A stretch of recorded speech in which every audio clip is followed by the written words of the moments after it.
Hi, my name is Mary. Today FM plays the best music in Lambasa. Today FM rocks. My name is Thomas. I'm here in Nakasi and I like to listen to Today FM because it rocks. My name is Milinia. Today FM rocks here in Singapour. My name is Altriki and Today FM rocks here in Tavwa. My name is Mary Jane. I love listening to Today FM here in Ba. Today FM rocks. My name is Ilay Tiambal and I love listening to Today FM. Today FM rocks here in Osur.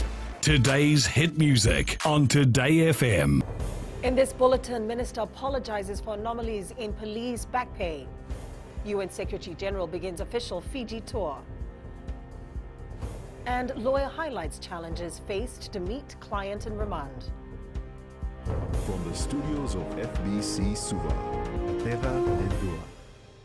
Defence Minister Inia Seriratu has apologized on behalf of the police force and government to the families who were affected by the irregularity of the recent police back payout of 2015. The apology came in Parliament during a debate on the public petition to review and redress the vast anomalies present in the payout. Seriratu assured those affected that government and the Defence Ministry will ensure that the principles of good governance are in place. He says the other predicament for the vast anomalies found in the payout is the absence of data to conduct the investigation. Seriratu says discussions on what resources need to be allocated is important, and the monitoring evaluation system is also needed to achieve efficiency in the service. But let me assure this Honourable House that the Ministry and of course the Fiji Police Force is doing its best to address this. As I've stated, unfortunate that it has happened in the past, and it reveals to us the gaps, the weaknesses that we have in place. But the opportunity is for us to look at how can we address it. Opposition MP Niko Nawaikula's diatribe in trying to demean the operations of the Fiji National Provident Fund on social media has been slammed by Economy Minister Ayaz Said Qayyum. On his official Facebook page, Nawaikula claimed the government had molested FNPF and it should return its operations to the people who own it. However, Said Qayyum says Nawaikula completely misinterpreted the facts debated in Parliament. Said Qayyum says this is the kind of postulating that takes place within the opposition that has a detrimental impact on the financial status of the country. I think because of the battering they received last night with all the facts, he went on this diatribe on FNPF on Facebook, completely misconceived. And I urge the members to read what he has put on FNPF. Take it back, bring it back to the workers, not talking about whether they have the financial acumen to do it or not. Local Government Minister Pramila Kumar has acknowledged there are deficiencies in the municipal councils and its capacity to manage working contracts. Kumar highlighted this while debating on the report of the Public Accounts Committee in Parliament yesterday. She says the ministry has taken actions to rectify the issue and all councils have been instructed to build staff capacity in regards to managing contracts. Kumar says there are issues within the municipal councils and these issues did not start with the Fiji First Government as they are legacy issues. My ministry in 2017 developed and disseminated a standard policy guideline for all municipal councils, just to ensure transparent processes and ethical practices are used when scrutinizing contractors. Fijians are well known for their determination and courage in international peacekeeping operations. Speaking during his traditional welcome in Suva, United Nations Secretary General Antonio Guterres said the UN has an enormous debt of gratitude towards all Fijians, including the government. Kelly Vadala reports.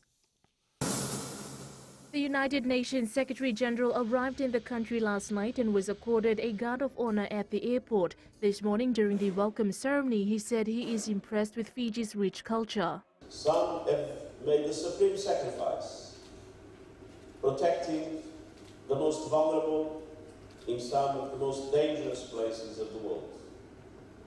And the international community and the UN have an enormous debt of gratitude towards the Fijian peacekeepers, the Fijian people, and the Fijian government.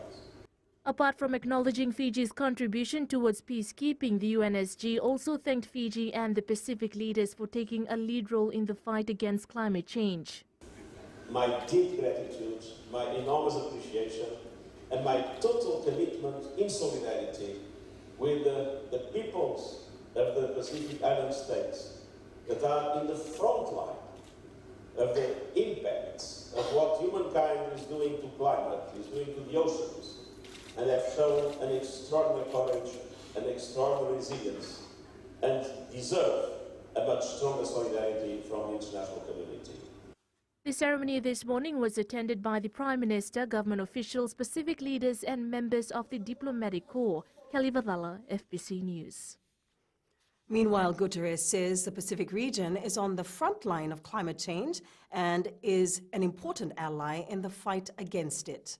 While speaking during the interactive high-level political dialogue, he says he witnessed the Pacific's leadership during the climate conference in Poland last year. Guterres says without Fiji's advocacy, other leaders would not have recognized the need to address the damage caused by climate change. Today's dialogue was focused on the increasingly severe impacts of climate change and the stress on the world's oceans and seas. The United Nations is strongly committed to supporting your response to climate change and reversing the negative trends that have put your cultures and very existence at risk. Your commitment to adaptation, your need to develop adaptation, requires stronger international support as climate change is running faster than our efforts to address it. Mirchi FM's Bam Mehe Dam competition winner Muhammad Ali says he wishes his mother was still alive to see what he has achieved. While receiving his prize at the Broadcasting House today, Ali says growing up without a father from a young age and begging on the streets motivated him to keep going during the competition. Ali says before pursuing his career in human resources, he used to sell razor blades in the city and shine shoes. Ali plans to have his two-bedroom home worth $60,000 built in Nandi. He sat for 77 hours and 46 minutes during the competition as it went on for 4 days. I used to stay back in 1993. I remember we were renting and there was a big hurricane. I guess it was Kina in Osori. Everything went in the flood and I just had the shorts on myself. My mom had her clothes on herself and we were homeless. We spent it at night. We spent it in a night at the tree, and remembering that and remembering this is a big impact. And I said she was here. The third Climate Action Pacific Partnership Conference has been different as it enabled a collective recognition that the impacts of climate change have intensified. Closing the meeting in Suva last night, Prime Minister Voreqe Bainimarama says the impacts of the changing climate have intensified into a full-blown crisis, the like of which humanity has never seen before. He once again reminded nations that if we do not take action, that crisis will soon escalate into chaos that will consume the entire world. The response from the collective community of nations is that we can face with this rapidly worsening reality. Almost no nation, and this is particularly true for the major economies, have NDCs that are aligned with the goals of the Paris Agreement. The defense lawyer for a 36-year-old pastor facing rape charges raised concerns on the challenges faced by them while meeting their clients in the remand center. Jitendra Reddy is representing Pastor Ravinesh Chand, who is charged with 3 counts of rape, 1 count of indecent assault, and 1 count of sexual assault. Chand allegedly raped a 15-year-old student in Nosori on March 21st. He is alleged to have committed the offences on the student who is a member of his congregation in Lubuluvu. Reddy informed the court that it takes time to get an appointment to meet clients in the remand centre and to get proper instructions. He asked for time to go through the agreed facts. Meanwhile, the High Court will deliver Chan's bail ruling on May 29th. Coming up, Fiji Sevens departs for London. And Fiji FA to hold a major reception for Krishna. Stay with us.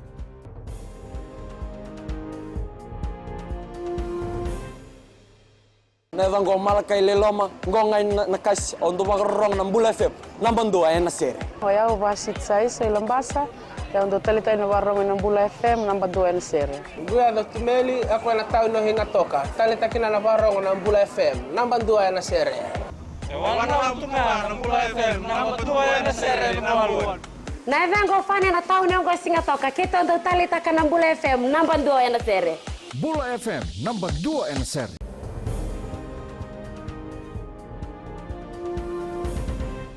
The Fiji Airways 7 side left for London this morning without head coach Gareth Baber. Captain Paula Njani-Sinukula says the London and Paris Sevens are going to be the most challenging tournaments as there's just 3 points separating Fiji and USA on the overall series standings. Fiji will have to win the 2 remaining tournaments or win one and finish as runner-up in the other to stay in the hunt. It may not be an easy feat, but it's achievable.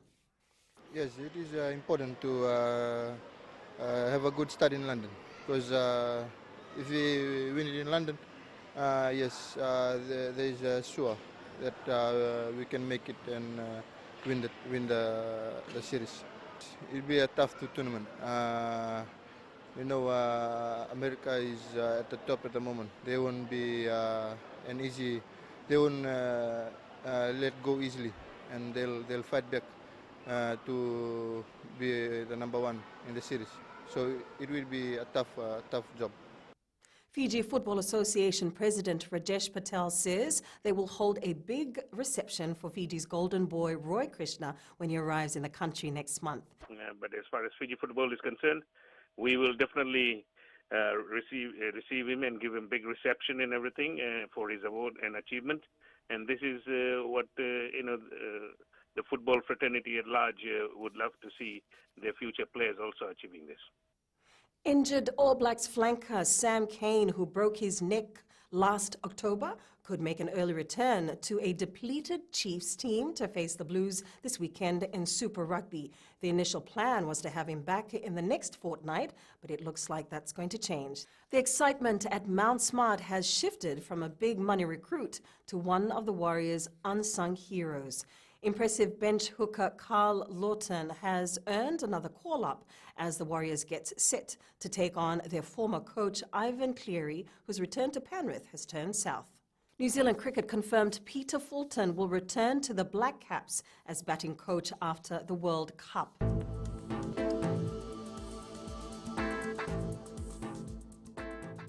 Expect fine weather apart from brief showers over the eastern and interior parts of the larger islands. Mainly fine elsewhere with cool nights. And that was your FBC News Now. Remember to join us at 7 p.m. for our major bulletin.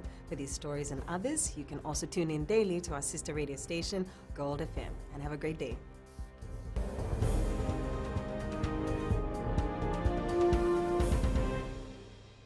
In Lambasa. I'm Pritika from Jack's Nursery. I love listening to Mirchi FM here in Nursery. Mirchi FM is hot. Mirchi FM, it's hot.